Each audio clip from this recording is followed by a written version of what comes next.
of Khalsa Aid and has recently returned from northern Iraq, where he was helping the Yazidis who fled their homes after IS moved in. He joins us now from Sky News Centre. Thanks very much indeed for joining us, Ravi.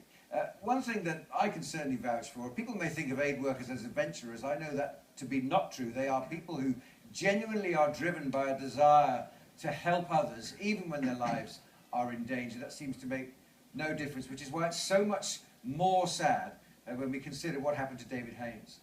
Yes, I think many people don't really see what goes in the front line with aid workers. We hear from politicians, we hear from military commanders, but right in the middle, right in the thick of the action are the aid workers who leave their families behind, knowing there are risks. And that's why I send my condolences and deepest sympathy to the family of David. I've been following the story. It's so tragic. I was hoping that he'd be released. He hasn't done anything wrong. He works with different races, different religions. And for us aid workers, we don't hate anybody. We don't attack anybody.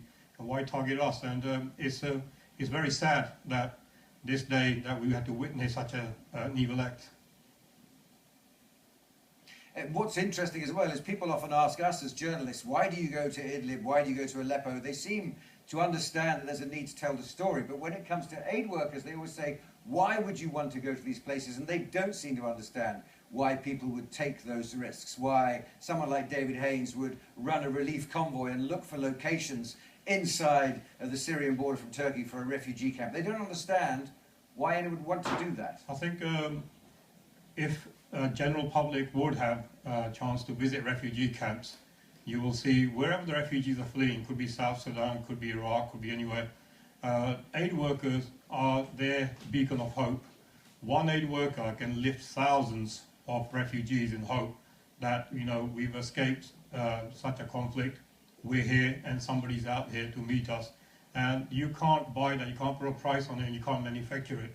So aid workers like us, like David, knowingly go forward into that world which is not well known to the public, general public, which has risks, but the highest reward is that, you know, it's spiritual fulfillment, that these are fellow humans. We never see what race or religion they are, we see them humans. So that aid workers is feeling the pain and seeing somebody who needs us and walking into that camp saying, you're not alone, we will do what we can for you, and we will do our best no matter what risks we face. We become like having tunnel vision. We know there are risks, we do what we can to minimize those risks by being aware. All our senses are on high alert. When I was in Iraq recently, you have to be very aware about your surroundings, who you meet, who you get in the car with.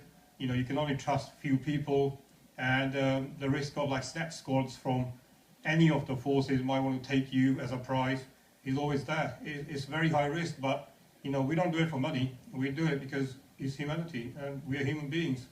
You cannot. And what happens now, Ravi Singh? What happens now that David Haines has been killed? What happens to the aid workers making their plans to work in northern Syria and northern Iraq? Will they change their plans? Well, Khalsa Aid is making a very industrial scale, very big bakery in the camps to help manufacture bread for like 50 to 100,000 people a day.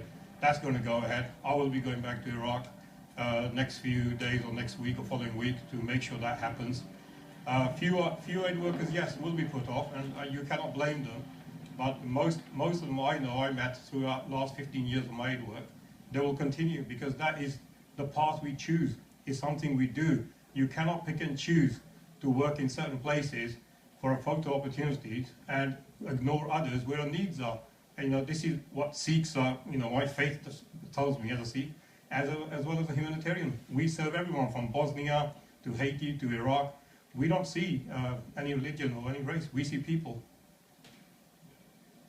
Ravi Singh, thanks very much indeed for joining us on Sky News this afternoon. What an extraordinary life.